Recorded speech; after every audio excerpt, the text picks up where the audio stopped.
yang saya lihat dalam kitab Ayub, khususnya bagian dialog dengan tiga temannya itu, bagian-bagian pokoknya yang nampak di sana, itu saya tampilkan, ya misalkan ini teks yang terpilih itu, nah kemudian saya memberikan ulasan terkait dengan pengamatan dan paparan saya mengacu pada berbagai referensi, komentari, dan lain sebagainya, baik itu dari perspektif eksegetis perjanjian lamanya maupun dalam perspektif pastoralnya. Kira-kira kalau Bapak Ibu Saudara membaca disertasi saya akan menjumpai ya halaman-halamannya kira-kira seperti ini. Nah, pokok yang kedua mengenai bagaimana saya membahas problematik ataupun saya menguraikan disertasi saya itu, yang pertama tadi saya katakan bahwa saya memulai dengan mengamati struktur dari kitab Ayub. Struktur dari kitab Ayub bisa dikatakan terbagi atas 4 kelompok ini ya. Ada bagian prolog, ada bagian pembukaan, dan ditutup dengan epilognya yang sama-sama berbentuk prosa. Kemudian di bagian tengahnya itu, di bagian 2, itu merupakan dialog antara Ayub dengan tiga temannya, Elifas, Bildad, dan Sofar. Sedangkan di bagian ketiga itu ada monolog, ya, karena di situ minim tanggapan, ya. Jadi dimulai dari perkataan Ayub, kemudian perkataan Elihu, dan yang terakhir adalah perkataan Tuhan. Jadi kitab Ayub ini memang teks yang berisi cukup banyak percakapan, dan itu sangat unik ya dibandingkan semua teks perjanjian lama. Kitab Ayub ini paling banyak berisi dialog ya atau bentuk percakapan. Sedangkan struktur dari Ayub pasal 3 sampai pasal 26 atau 27 itu ini yang menjadi konsentrasi dalam disertasi saya, itu merupakan percakapan antara Ayub dengan tiga temannya yang terjadi dalam 3 putaran, ya. Dan itu dialognya selalu dimulai dari Ayub, kemudian ditanggapi oleh temannya. Ya, jadi bagian pertama Ayub ditanggapi Elifas, Ayub berbicara lagi, kemudian ditanggapi Bildad, Ayub berbicara lagi, ditanggapi Sofar. Demikian juga bagian yang kedua, dan yang unik adalah di bagian terakhir, setelah Ayub berbicara di pasal 26 dan atau 27, Sofar tidak lagi angkat bicara. Ya, Sofar tidak lagi angkat bicara, dan kemudian juga kalau kita amati teksnya, Bildad di pasal 25 hanya berbicara singkat sekali, ya, hanya 5 ayat saja di teks tersebut. Nah, saya langsung saja ketika saya mengamati struktur, jadi mungkin di awal saya sampaikan terlebih dahulu ya bahwa dalam hal ini saya menerima kesatuan dari teks kitab Ayub ya dalam bentuk akhir seperti yang kita miliki. Namun juga saya tetap mempertimbangkan aspek-aspek kajian peredaksian dari kitab Ayub itu, dan yang menarik itu adalah hasil penelitian dari Umas Numik ya di tahun 2010 itu, yang dia mengatakan bahwa ada kemungkinan bahwa teks awalnya itu sebenarnya perkataan-perkataan teman-teman Ayub dan perkataan-perkataan Ayub itu adalah tulisan yang terpisah. Ya, tulisan yang terpisah. Itu sebabnya berangkat dari hipotesa itu, si Numik sendiri menulis sebuah disertasi, dia mengamati hanya perkataan-perkataan tiga teman Ayub itu, dan dia betul-betul mencoba memastikan perkataan-perkataan yang orisinil, ya artinya yang teks yang paling awal ditulis. Dan metode dia itu dengan cara sampai menghitung setiap jumlah huruf dari setiap kalimat ya di dalam ayat-ayat perkataan-perkataan teman Ayub itu. Nah, yang menarik adalah ketika saya mengamati hanya perkataan 3 teman Ayub saja, menurut saya ya dalam pengamatan itu ada sebuah struktur kiastik ya, struktur kiastik seperti yang tertayang di layar ini. Struktur kiastik itu yang paling kentara, yang paling kasat mata itu adalah munculnya tesis antropologis dari teman-teman Ayub. Pertama diucapkan oleh Elifas, kemudian diucapkan di pasal 4 ya, kemudian diucapkan Elifas lagi di pasal 15, dan yang terakhir diucapkan di dalam perkataan Bildad. Ya, nah, yang dimaksud tesis antropologis itu ini ya, yang terdapat di pasal 4 ayat 17 ayat 19, 15 ayat 14 sampai 16 dan 25 ayat 4 sampai 6. Yang di pasal 4 ini dikatakan, mungkinkah seorang manusia benar di hadapan Allah? Mungkinkah seseorang tahir di hadapan penciptanya? Sesungguhnya hamba-hambanya tidak dipercayainya, malaikat-malaikatnya didapatinya tersesat. Lebih-lebih lagi mereka yang diam dalam pondok tanah liat, yang dasarnya dalam debu, yang mati terpijat seperti gegar. Pola ini ada di dalam ketiga bagian teks ini ya, ada secara berulang dan posisinya agak unik ya, karena yang di pasal 4 itu di bagian awal dari perkataan teman-teman Ayub, sedangkan yang diucapkan oleh Bildad itu di bagian akhir dari perkataan teman-teman Ayub, sedangkan bagian yang kedua itu relatif berada di tengah-tengah dari perkataan-perkataan teman-teman Ayub. Nah, selain tesis antropologis itu ada beberapa tema begitu ya, yang di situ mempunyai kesejajaran. Ya, misalkan saja perkataan Elifas yang menyinggung tentang musar ya, tentang didikan di pasal 5 ayat 17 itu mempunyai kesejajaran dengan apa yang dia ucapkan di pasal 22 yang menyinggung tentang Torah, dan kata Torah itu hanya sekali saja ya disebut di sini. Kemudian dioret-oret randonya dulu, nanti dikirim ke tim 11, nanti kita akan bantu misalnya memberikan masukan. Tolong di-mute dulu tuh, mute siapa itu? Oke, maaf Pak Aris, silakan dilanjutkan Pak Aris. Oke, ya terima kasih. Ya, jadi ada beberapa tema-tema pokok yang menurut hemat saya itu membentuk sebuah struktur kiastik ya di dalam perkataan 3 teman Ayub itu. Kemudian ketika saya juga mengamati secara khusus perkataan-perkataan dari Ayub sendiri dari pasal 3 sampai pasal yang ke-26, di sana juga ada tema-tema yang muncul berulang dan mempunyai kesejajaran dalam prinsip kiastik di situ. Di mana dalam perkataan Ayub itu tema-tema yang membentuk struktur kiastik itu yang pertama disinggungnya mengenai makhluk mitologis ya, di pasal 3 Ayub menyinggung tentang Leviathan, sedangkan di pasal 26 di sana disinggung tentang Rahab dan juga Nahas ya.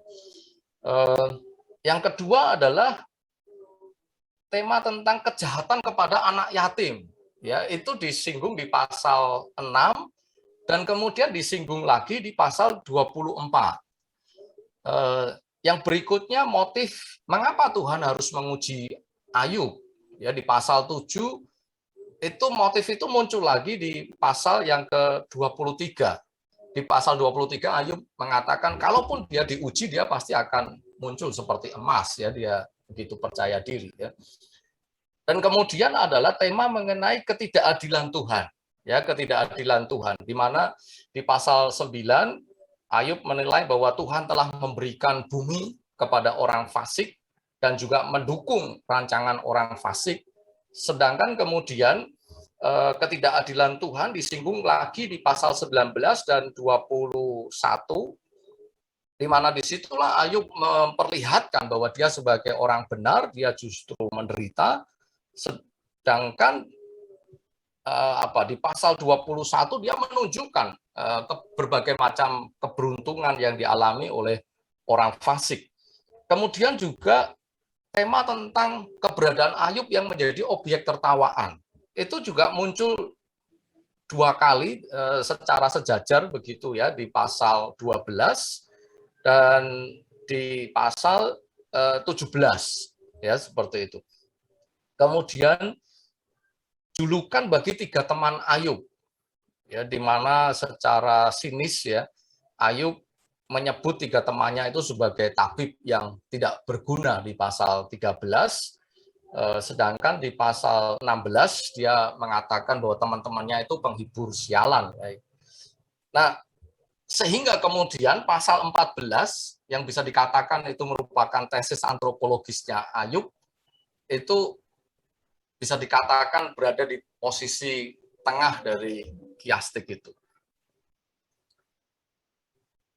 Nah, sehingga dalam hal ini bagian-bagian teks yang membentuk struktur kiastik tersebut yang selanjutnya diamati secara eksegetis dan pastoral. Sehingga strategi untuk membaca teks Ayub itu bisa secara linier, ya, temanya itu terus maju begitu, tetapi juga bisa secara sirkular, ya, karena ada unsur kiastiknya di sana.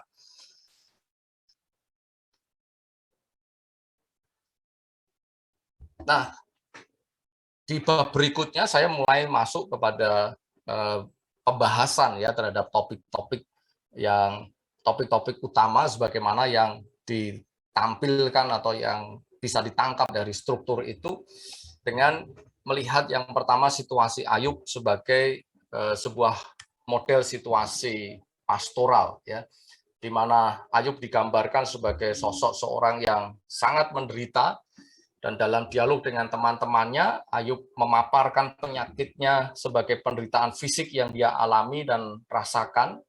Dan penyakitnya itu membuat dia tidak bisa tidur, dia dijauhi oleh orang dekat sekitarnya, dia merasa muak dengan hidupnya, jiwanya terganggu, ya, wajahnya sembab penuh air mata, dia mengutuki hari kelahirannya dan mengharapkan kematian. Dan di mata Ayub, kematian itu mendapatkan gambaran yang positif. Ayub sendiri memahami bahwa penderitaannya merupakan serangan Tuhan yang digambarkan seperti seorang tiran, ya, sebagai pelaku kekerasan, sebagai petarung atau sebagai pemburu. Dan bagi Ayub, Tuhan adalah sosok yang penuh hikmat, penuh kekuatan, namun Ayub sama sekali tidak bisa memahami mengapa Tuhan harus memusuhi dia. Ayub seperti seorang yang dalam istilah pastoralnya, dunia dalamnya itu mengalami kekacauan karena kehilangan pondasi dasarnya. Perspektif yang selama ini dia miliki tentang Tuhan, tentang dunia, dan identitas dirinya itu telah hancur, semuanya menjadi serba kebolak-balik begitu. Ya. Nah, dalam situasi tersebut, Ayub membutuhkan bantuan dari seorang pendamping, ya, seorang penafsir yang dapat membantunya untuk bisa memahami makna pengalaman hidupnya itu. Ayub membutuhkan rekonstruksi ulang pemahaman atas pengalaman hidupnya. Ayub adalah sosok, ini dalam bahasanya Boysen ya dan Gerkin gitu, sebagai dokumen yang hidup, ya, yang butuh untuk dibaca dan diinterpretasi untuk merekonstruksi sebuah pemaknaan baru atas pengalaman hidupnya. Penyakit yang diderita membawa Ayub pada sebuah krisis identitas, ya, karena dia kemudian bertanya, siapakah saya ini, ya, baik itu dalam konteks teologis, antropologis maupun secara etis. Ini bisa kita lihat di pasal 7 ayat 11 sampai 21. Nah, semuanya berhubungan dengan perasaan dirinya bahwa Tuhan terus mengawasi dan memusuhi dirinya. Ayub merasa bahwa dirinya telah menjadi objek yang berada di titik pusat pengawasan Tuhan sehingga dia harus bergumul dengan perasaan bersalahnya. Ayub pun menggambarkan penyakit dan situasi sakitnya dengan bermacam metafor. Ya, dia mengatakan bahwa penyakitnya itu merupakan sentuhan tangan Tuhan atau sebagai sebuah kurungan, sebagai tembok keliling, sebagai pengepungan, sebagai pagar, dan dia juga merasa menjadi seorang tahanan seperti itu. Nah, kondisi sakit Ayub ini jelas berdampak pada kondisi kejiwaannya, ya, jiwanya gelisah, takut, dan pahit. Fairchild mengatakan bahwa secara psikologis Ayub dapat dilihat sebagai seorang yang mengalami depresi. Nah, dalam kitab yang non-kanonik ya, tentang kisah Ayub yang berjudul Perjanjian Ayub, salah satu dari ketiga teman Ayub yang bernama Bildad itu menganggap bahwa Ayub telah kehilangan akal sehatnya karena penderitaan berat yang dialaminya. Ayub takut dan yang menjadi objek ketakutannya adalah ketidaktahuannya, yaitu ketidaktahuan tentang Tuhan dan masa depan. Dan dua-duanya itu sama ya, tidak bisa diprediksikan. Apa yang akan Tuhan lakukan itu tidak bisa diprediksikan, demikian juga masa depan itu juga merupakan sesuatu yang tidak bisa diprediksikan oleh manusia. Nah, di bab berikutnya mulailah saya mencoba melihat ya strategi menghibur di dalam perkataan tiga teman Ayub.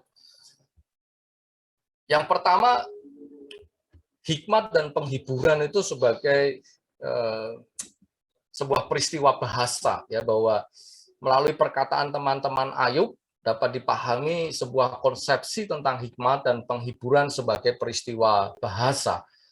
Sebuah kata itu dapat membantu seseorang yang berada dalam situasi penderitaan, namun sebuah kata dapat juga tidak bermanfaat dan tidak membantu manakala kata-kata tersebut ya tidak benar-benar mempunyai acuan yang otoritatif.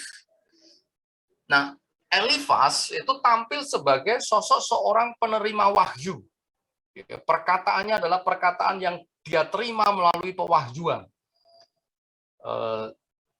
Itu bisa dibaca ya di Ayub 4 ayat 12. Nah, selain itu Elifas mendasarkan kata-katanya pada pengamatannya atas pengalaman hidupnya. Sedangkan Bildad menyatakan bahwa perkataannya itu mengacu pada perkataan-perkataan dari generasi yang lebih dulu atau para bapak leluhur di Ayub 8 ayat 10.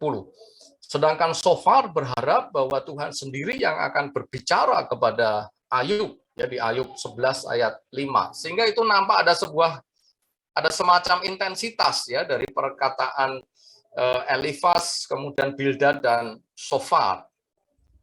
Nah, dengan demikian tiga teman Ayub itu dapat dikatakan mewakili tiga dasar legitimasi bagi hikmat, yaitu pengalaman, ya, hikmat yang diwahyukan, kemudian tradisi, hikmat yang diturunkan, dan yang ketiga adalah ajaran, ya, hikmat yang didogmatisasikan, ya, hikmat yang menjadi sebuah bentuk pengajaran yang dibakukan. Seperti itu. Dan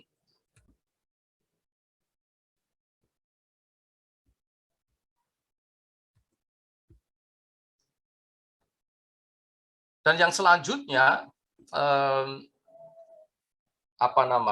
sebelum ke sana, sebelum ke pandangan tentang manusia, berbeda dengan perkataan tiga teman Ayub yang mempunyai titik landasan yang jelas. Ya, tiga teman Ayub itu menilai bahwa perkataan-perkataan Ayub itu hanyalah angin saja, ya, tidak mempunyai dasar legitimasi yang kokoh.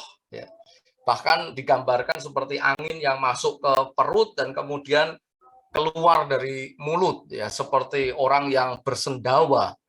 Perkataan yang asal ngomong. Ya, perkataan seperti itu digambarkan oleh tiga teman Ayub itu seperti angin timur, ya, perkataan yang berbahaya, mematikan. Itu di Ayub 8 ayat 2, 15 ayat 2, kemudian 20 ayat 2. Nah, selanjutnya saya mengamati mengenai pandangan tentang manusia dalam perkataan-perkataan teman-teman Ayub itu. Di sana berbagai istilah manusia dan organ-organ tubuh manusia itu disinggung ya. Bapak Ibu Saudara bisa melihat diagram di sini, ini adalah daftar istilah-istilah yang berkaitan dengan organ tubuh manusia atau penyebutan tentang manusia. Itu luar biasa sekali ya, cukup banyak sekali. Mulai dari mulai dari organ dalam, kemudian anggota-anggota tubuh dan seterusnya.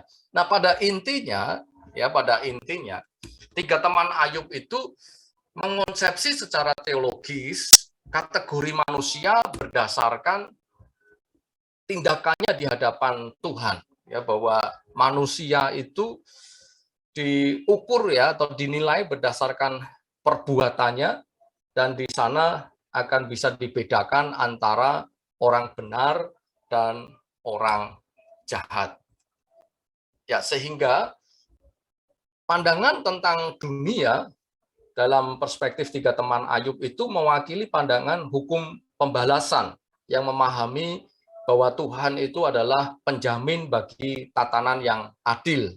Hukum pembalasan itu kalau orang berbuat baik, ya dia akan menerima kebaikan. Kalau orang berbuat jahat atau melakukan sesuatu yang buruk, ya dia akan menuai hal-hal yang jahat atau hal-hal yang buruk dalam hidupnya. Dan Tuhan itu sebagai penjamin ya dari tatanan yang adil. Nah, sebab itu tangan Tuhan adalah tangan yang memukul tetapi juga menyembuhkan. Dan pukulan tangan Tuhan yang mengakibatkan penderitaan itu dimaksudkan sebagai didikan. Nah, bagaimana dengan strategi menghibur yang bisa kita temukan di dalam perkataan teman-teman Ayub? Ya? Berdasarkan konsepsi tentang manusia, dunia, dan Tuhan, tiga teman Ayub memahami bahwa dosa merupakan jalan masuk kepada manusia.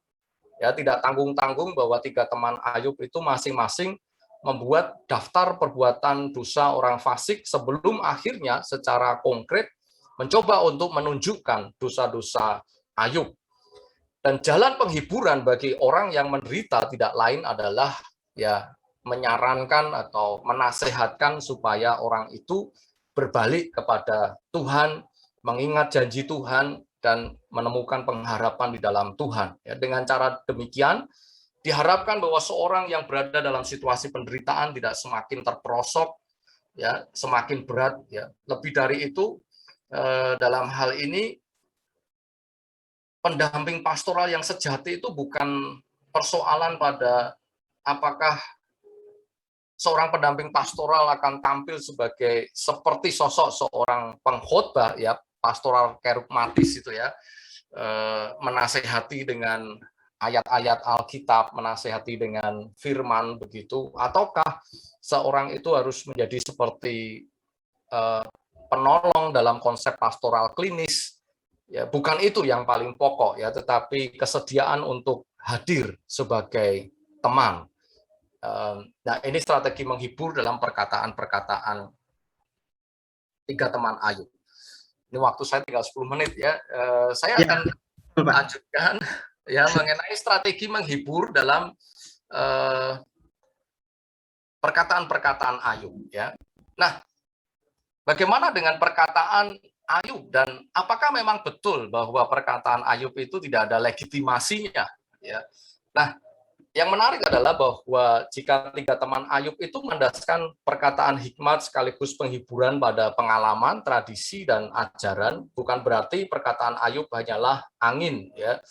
Tidak demikian. Ya. Titik pijak perkataan Ayub adalah kejujurannya dan hikmat dari dunia binatang, bahwa nasib semua makhluk ada di tangan Tuhan, dan Tuhan bertindak tidak berdasarkan apa yang dilakukan oleh melainkan atas kehendak Tuhan sendiri. Dan di sini Ayub berbicara dari sisi korban. Ayub memandang dirinya seperti seekor singa yang diburu. Diburu oleh siapa? Ya diburu oleh Tuhan. Ya. Ini dapat kita lihat di Ayub 10 ayat 16, dan di sana sebenarnya ada problem penerjemahan. Ayub mencoba untuk secara jujur mengutarakan apa yang dirasakan, ya, seperti seekor binatang yang terkena senjata seorang pemburu pasti akan mengerang. Demikianlah juga Ayub berteriak kesakitan atas penderitaan yang dialaminya. Nah, bagaimana dengan pandangan tentang manusia? Dalam perkataan Ayub sebenarnya juga digunakan berbagai macam istilah ya, organ tubuh manusia seperti halnya dalam perkataan tiga teman Ayub ya. Jadi begitu kaya dengan istilah-istilah yang terkait dengan manusia. Ayub menggambarkan penciptaan manusia itu seperti proses pembuatan keju ya di Ayub 10 ayat 9 sampai 11, di mana gambaran ini menekankan aspek individualitas manusia. Dan dalam perkataan-perkataan Ayub, hidup manusia digambarkan seperti hidup yang penuh jerih lelah dan hanya singkat saja. Manusia dengan tubuhnya hanyalah daging yang suatu saat akan mati, dan jika mati tidak akan pernah terbangun lagi. Mati seperti sungai yang mengering karena air laut yang menjadi surut. Dalam perkataan-perkataan Ayub, istilah nefes dan basyar itu lebih sering digunakan ya daripada perkataan tiga temannya. Dan berbeda dari tiga temannya yang cenderung memperhatikan aspek perbuatan manusia, Ayub lebih memberi perhatian pada keberadaan manusia sebagai individu yang terdiri atas nefes dan basyar. Ya. Sehingga kalau kita buat diagram kira-kira seperti ini, ya, pandangan tentang manusia. Sedangkan bagaimana pandangan tentang dunia, konsep antropologis teologis dalam perkataan Ayub itu menjadi dasar bagi dirinya dalam memandang dunia, tidak seperti tiga temannya yang fokus pada masalah hubungan antara perbuatan dan balasan yang akan diterima atas sebuah tindakan atau perbuatan. Ayub lebih memperhatikan hubungan antara jiwa dan tubuh yang membentuk sebuah mekanisme alamiah, bahwa ketika tubuh itu sakit atau terluka, maka jiwa pun akan berteriak karena rasa sakit itu. Nah, keluhan Ayub juga menjadi pemberontakan atas perspektif dari tiga temannya. Strategi menghibur apa yang bisa didapat ya dalam proses penafsiran terhadap tulisan atau dialog Ayub dengan tiga temannya itu? Strategi penghiburan dalam perkataan Ayub itu adalah keluhan. Ya, dengan menggunakan gambaran makanan, keluhan dipahami sebagai muntahan jiwa. Di Ayub 7 ayat 11. Keluhan atau teriakan merupakan langkah awal pembebasan dari ketidakmampuan untuk berkata-kata lagi. Selain itu, keluhan merupakan bahasa kejujuran, karena keluhan merupakan mekanisme hubungan antara tubuh dan jiwa. Manakala tubuh merasakan sakit, ya jiwa akan berteriak. Keluhan sebagai kata-kata yang ditujukan kepada Tuhan. Dan dengan menggunakan gambaran pengadilan, Ayub bermaksud menggugat Tuhan melalui keluhannya itu. Namun yang terjadi, Ayub justru merasa berada di titik pusat sebagai terdakwa yang akan menerima vonis bersalah. Nah, jika membaca dinamika perkataan-perkataan Ayub, dapat dipahami bahwa Tuhan dan kematian merupakan situasi batas bagi manusia, dalam arti bahwa akal budi manusia tidak akan pernah mampu untuk menjawab atas pertanyaan di manakah manusia setelah mati, dan juga di manakah Tuhan jika manusia hendak mempertanyakan tentang tatanan ketidakadilan di dunia. Ya, tema tentang Tuhan dan kematian benar-benar membawa Ayub kepada situasi batasnya karena ketidaktahuan dan ketidakberdayaannya. Nah, bagaimana Ayub bisa melewati situasi batas ini agar dia bisa mendapatkan penghiburan? Sebuah jalan untuk itu adalah humor. Ya, nah di dalam kitab Ayub banyak sekali dijumpai parodi. Bahkan bisa dikatakan bahwa nasib Ayub sendiri adalah sebuah parodi. Lucu. Karena apa? Karena ada orang benar, tetapi hidupnya malah menderita. Itu kan sesuatu yang lucu, ya, sesuatu yang lucu. Orang benar tetapi menderita. Kemudian parodi kebesaran dan permusuhan Tuhan. Ya, karena lucu. Bagaimana mungkin Tuhan yang maha besar bertindak memusuhi manusia, makhluk fana yang sudah pasti akan mati. Selain itu juga terdapat parodi tentang dunia orang mati, ya, tentang kematian, dan melalui semuanya itu Ayub mencoba untuk sekali lagi ya melihat sisi kelucuan dari gambaran nasib hidupnya yang begitu buruk. Ketika Ayub mampu menertawakan semuanya itu, maka Ayub pun mampu membebaskan dirinya dan mempertahankan dirinya untuk tetap menjadi subjek di tengah situasi penderitaannya. Nah, sangat menarik ya jika kemudian dipertimbangkan juga perkataan terakhir Ayub itu ya di pasal 42 ayat 2 sampai 3, di mana di dalam teks Ibraninya itu dibuka dengan pernyataan aku tahu, dan kemudian di ayat 3 kalimat terakhirnya itu adalah aku tidak tahu. Nah, tidak dapat dipastikan memang apakah pernyataan ini mempunyai kaitan langsung dengan pernyataan filosofi Sokrates, aku tahu bahwa aku tidak tahu. Meskipun menurut perkiraan dalam bentuk akhirnya kitab Ayub itu ditulis pada masa pengaruh Yunani sudah masuk ke wilayah Palestina. Namun dalam kaitannya dengan tradisi hikmat, pernyataan Ayub tersebut merupakan sebuah perspektif baru tentang hikmat. Berhikmat itu bukan berarti tahu segala sesuatu. Berhikmat itu berarti tahu atau menyadari keterbatasan pengetahuannya. Ya, berhikmat itu berarti tahu bahwa aku tidak tahu segala-galanya. Nah, bagian yang terakhir, di mana kemudian saya melakukan sebuah kegiatan lapangan terkait dengan disertasi ini untuk membaca kitab Ayub ini bersama dengan saudara-saudara kita, teman-teman kita yang terinfeksi HIV/AIDS di Indonesia. Dan di sini saya sangat berterima kasih ya kepada Mas Roni ya, tidak tahu hadir atau tidak, yang telah membantu pada waktu itu untuk